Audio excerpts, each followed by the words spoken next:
ओम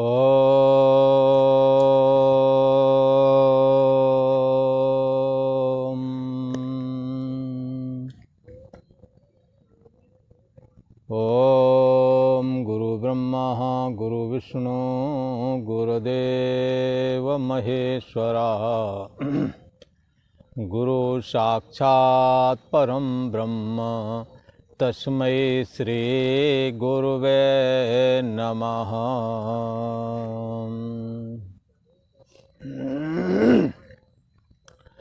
ओम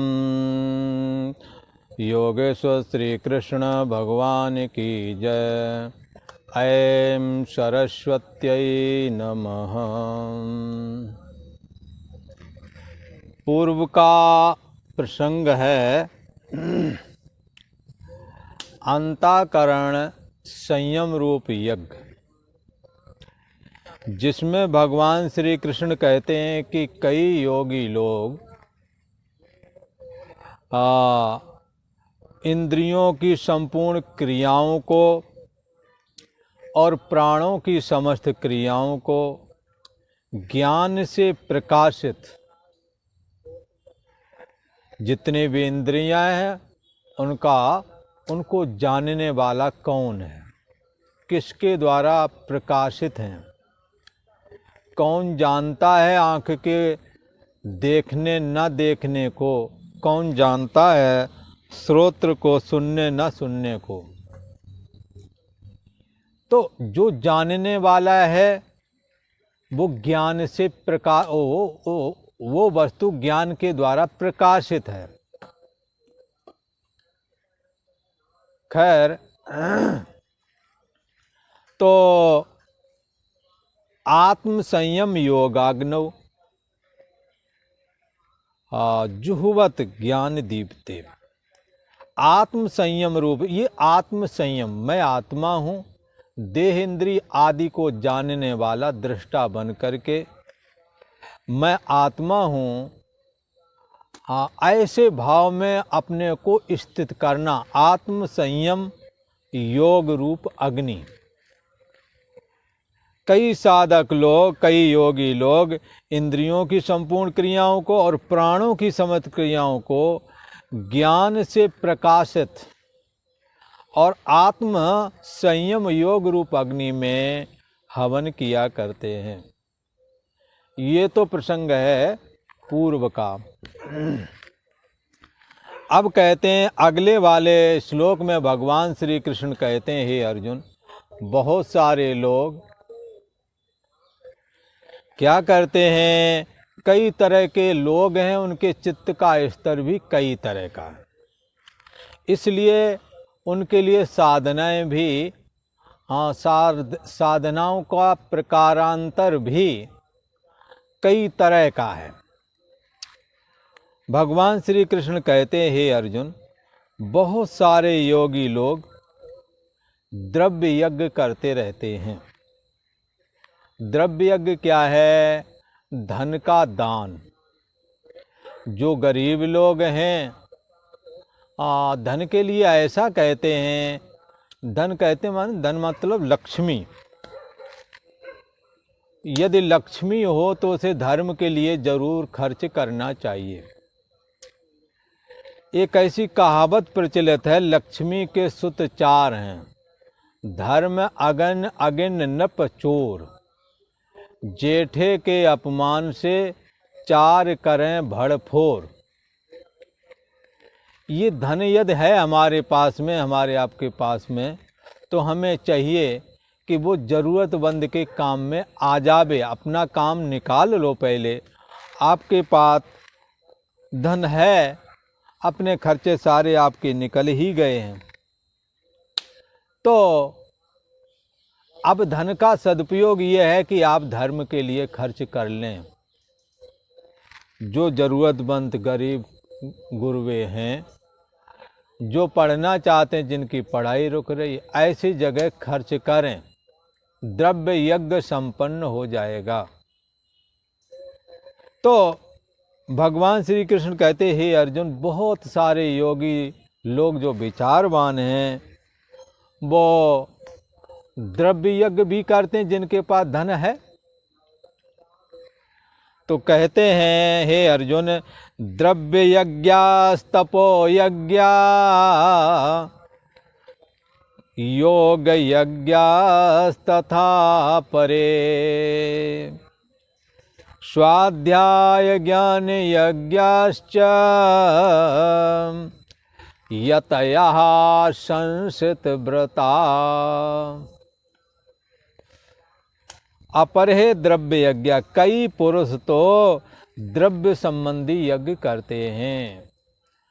धन उनों के पास में है, अपने कार्य संपन्न हो चुके हैं, फिर भी धन है, हाँ प्रचुर मात्रा में है, तो और ज़रूरतमंद लोगों को वो धन देते हैं, धन के द्वारा उनके कार्य संपादन करवाते हैं। ऐसे योगी लोग द्रव्य यज्ञ करने वाले कहे जाते हैं। अच्छा, तपोह यज्ञ, बहुत सारे योगी लोग अपनी प्रकृति के अनुसार, किसी किसी की प्रकृति है तपह कर्म करना। जैसे विश्वामित्र जी महाराज समस्त विद्याओं में पारंगत थे और दुर्लभ ब्रह्म ज्ञान भी उन्हें प्राप्त था, तो भी वो तपह रूप कर्म में ही सदा लगे रहते थे और तपह कर्म की पूर्ति करने के लिए ही विश्वामित्र जी महाराज भगवान राम को मांग करके ले गए थे। जब ताड़का आदि का वध किया गया था, भगवान विश्वामित्र जी के यज्ञ को सफल बनाने के लिए गए थे। तो इस प्रकार से ये जो है द्रव्य संबंधी यज्ञ और तपह यज्ञ, ब्रह्म ज्ञान होने के बाद में भी अब कोई आवश्यकता नहीं है, पर प्रकृति है तप करने की, तपस्या रूप कर्म करते रहना है, ऐसा उनका स्वभाव बन गया है। ये तपोह यज्ञी पुरुष तपोह कर्म करने वाले योगी कहलाते हैं। ऐसे और भी बहुत सारे योगी लोग हैं, कम वस्त्र पहनते हैं, जूता चप्पल आदि का त्याग कर देना, कपड़े भी कम से कम पहनना, कई तो कौपीन मात्र ही पहनते हैं, कई दिगंबर हो जाते हैं। तो तपह कर्म करना, किसी ने कहा महाराज तप कर्म के अंतर्गत क्या ग्रहण करना चाहिए? तो बंधुओं, तप कर्म के अंतर्गत कृष्ण चंद्रायण व्रत भी मुख्य तौर पे कृष्ण चंद्रायण व्रत भी ग्रहण किए जाते हैं। परमात्मा के लिए कष्ट सहन कर लेना तप कहलाता है। शरीर के द्वारा और मन के द्वारा और वाणी के द्वारा कटुता का उच्चारण न करें तो कायिक वाचिक मानसिक तप कहलाते हैं ये। तो ये लोग क्या है, तपह कर्म में लगे रहते हैं, शरीर में क्षमता पैदा करते हैं गर्मी सर्दी सहने की। तो ये है भगवान श्री कृष्ण कहते हैं, हे अर्जुन, ये तप यज्ञ वाले लोग कृष्ण चंद्रायण भी व्रत करते हैं। कृष्ण चंद्रायण व्रत कैसे करते हैं?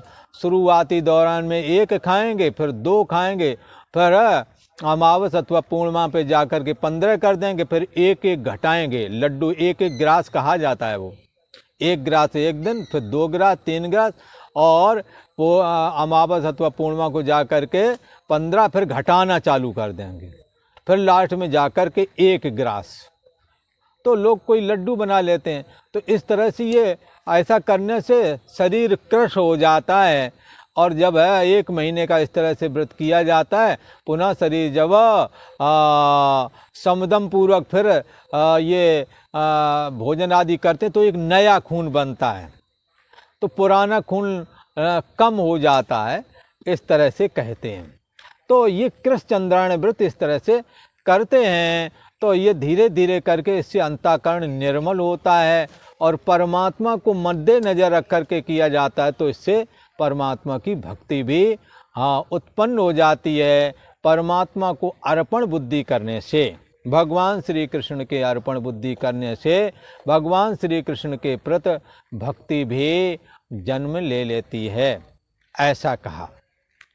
तो और भी छोटे छोटे व्रत हैं, जैसे एकादशी व्रत का रहना, ये भगवान को बड़ा प्रिय व्रत है। भागवत में राजा अम्बरीश यही व्रत रहा करते थे।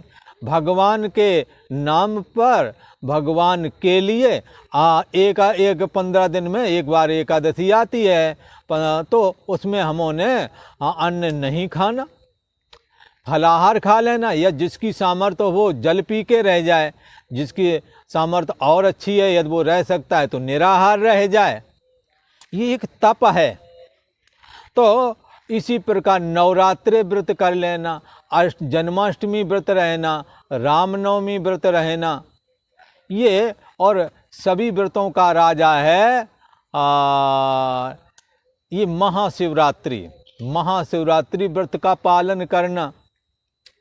तो इस तरह से ये व्रत हैं जो थोड़े थोड़े करके, एक एक दो दो करके, महीने में 2 महाशिवरात्रि, जिसको कालरात्रि भी बोलते हैं, वो जा कर के फाल्गुन के महीने में जो पड़ती है, वो कहते हैं सारे व्रत एक तरफ, महाशिवरात्रि एक व्रत एक तरफ। तो क्या है कि हमें ऐसे व्रतों को करते रहना चाहिए, ये एक तप है। और अलग से बराबर महीनों को अन्न जल त्याग के आप नहीं रह सकते, आपको और सारे कार्य भी करने हैं, इसलिए थोड़ा ये व्रत भी रहते चलो और घर गृहस्थी के काम भी करते रहो।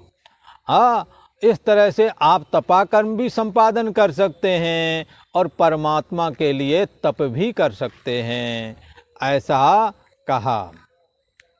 तो द्रव्य यज्ञास तपो यज्ञ योग यज्ञास तथा परे। कई योगी लोग यम नियम आसन प्राणायाम प्रत्याहार धारणा ध्यान समाधि करके अष्टांग योग करते हैं। तो यम कहते हैं सत्य अहिंसा आस्ते अपरिग्रह, 5 यम होते हैं और 5 ही नियम होते हैं। यम नियम शौच संतोष स्वाध्याय तप ईश्वर प्रणिधानम। तो ये नियम हो गए 5 यम, तो 5 ये नियम। यम के अंदर ब्रह्मचर्य, सत्य बोलना, अहिंसा किसी की हिंसा ना करना, और ब्रह्मचर्य व्रत रखना, अपनी इंद्रियां विषयों में न जाएं और ब्रह्मचर्य का पालन करें, ऐसा ये ब्रह्मचर्य है। और आसन प्राणायाम, तो 5 प्रकार के सत्य अहिंसा अस्ते अस्ते का मतलब चोरी ना करना किसी की, प्राणों की बनाए तभी भले ही आप, प्राण रक्षा के लिए सभी को छूट है, तो प्राण रक्षा के निमित्त छोड़कर कभी चोरी नहीं करना, सत्य बोलना, प्राणों पे बनाए तो भले ही झूठ बोले पर कभी झूठ ना बोलना चाहिए, सत्य सिद्ध करने के लिए। सत्य अहिंसा, अस्ते चोरी ना करना, अपरग्रह ज़्यादा संग्रह नहीं करना, आवश्यकता से अधिक पदार्थों का संग्रह ना करना, अपरिग्रह कहलाता। आवश्यकता जितनी है उतना तो चलो ठीक है, भोजन चाहिए, कपड़ा चाहिए, कुछ रहने के लिए छत चाहिए, चलो ठीक, कम से कम साधन में गुजारा कर लेना, अपरिग्रह। और तो ये 5 यम हो गए, सत्य अहिंसा अस्ते अपरिग्रह ब्रह्मचर्य। तो ये 5 ये हो गए। इसी प्रकार 5 नियम हैं, शौच संतोष स्वाध्याय तप ईश्वर प्रणिधानम, ये 5 प्रकार के नियम कहे गए। ये 5 प्रकार के नियम योग को जो सिद्ध करना चाहता है उसको चलना चाहिए। ये योग की जितने भी अंग हैं ना, ये हर, चाहे कर्म योग में चलो तो, ज्ञान योग में चलो तो, भक्ति योग में चलो तो, सब में ये चीज़ें लगती हैं। ये शर्तें तो सबके साथ एक जैसी ही हैं, ऐसा मान करके चलें। तो आसन प्राणायाम प्रत्याहार, आसन तो पता ही है, प्राणायाम भी खूब आप देखते ही होंगे टीवी पर। तो प्राण अपान समान उदान और व्यान 5 प्रकार के प्राण होते हैं, पर रेचक, पूरक, कुंभक करके ये प्राणायाम भी 7 प्रकार के होते हैं। तो इस तरह से ये प्राणायाम और यम, नियम, आसन, प्राणायाम, प्रत्याहार, और प्रत्याहार माने विषयों से इंद्रियों को लौटाना, और धारणा, परमात्मा की धारणा बनाना, और फिर उसका धारणा ही जब बाद में बहुत बड़ी धारणा ध्यान के रूप में तब्दील हो जाती है, और फिर बाद में समाधि। ये अष्टांग योग के विषय में कहा गया। तो बहुत सारे योगी लोग इस तरह से ये अष्टांग योग विद्या में लगे रहते हैं। तथा परे, ये बहुत सारे योगी लोग योग साधना में लगे रहते हैं। कितने यतयः संशित व्रतः, और कितने ही लोग संशित व्रत धारण करते हैं। उदाहरण के लिए, जैसे जो मांस भक्षण करते हैं, मांस भक्षण नहीं करना चाहिए। दूसरों के प्राणों को ख़त्म करके अपने प्राण चलाना ये अच्छी बात नहीं है। जीने का जैसे जी आपका करता है, उन्हों का भी करता है, उन जीवों का जिन्हों को आप खाना पसंद करते हैं। खैर, यदि आप खाते ही हैं तो उन्होंने कहा जैसे एकादशी व्रत है, नवरात्रे हैं, महाशिवरात्रि है, कृष्ण जन्माष्टमी है, रामनवमी है, ऐसे मौक़ों पर हमों ने नहीं खाना, दृढ़ करके नियम कर लिया। और कोई ऐसा कर लेते हैं, कोई ऐसा करते हैं घर पे, तो चलो जैसा भी है, पर अब तीर्थ आए हैं यहाँ, कोई भी चीज़ हम नहीं मांस भक्षण की करेंगे। ये संशित व्रत हैं। इसी प्रकार से जानवरों की हिंसा करने वाले जो हैं, हिंसा किसी भी जानवर की ना करनी चाहिए, क्योंकि सभी को अपना आप उतना ही प्रिय है जितना आपको है, और सभी को जीने का अधिकार, सभी जीवों को जीने का उतना ही अधिकार जितना कि आपको है। इसलिए वो भी चैन से रहें, वो भी अपना जीवन जिएं, ऐसी हमें हमेशा धारणा अपने हृदय में रखनी चाहिए। पर यदि हिंसा करते हैं तो गाय की हिंसा हम कभी नहीं करेंगे। ऐसा नियम लेने वाले भी ये संशित व्रत कहलाते हैं। अहिंसा और इसी प्रकार से और बहुत सारे तीक्ष्ण व्रतों को धारण करने वाले लोग हैं, इसको संशित व्रत कहा गया है। तो कितने ही यत्नशील पुरुष इन व्रतों को धारण करते हैं।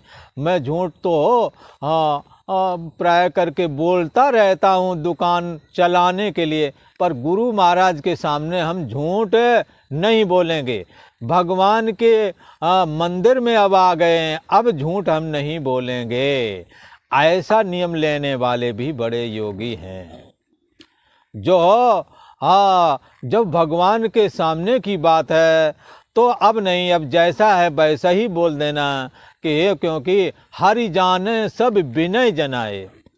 ये परमात्मा श्री हरि आप जिसको छुपा रहे हैं वो जान रहे हैं, क्यों छुपा रहे हो? जो सच्चाई है उसे कह देना चाहिए। तो इस प्रकार की संशित व्रत धारण करते हैं।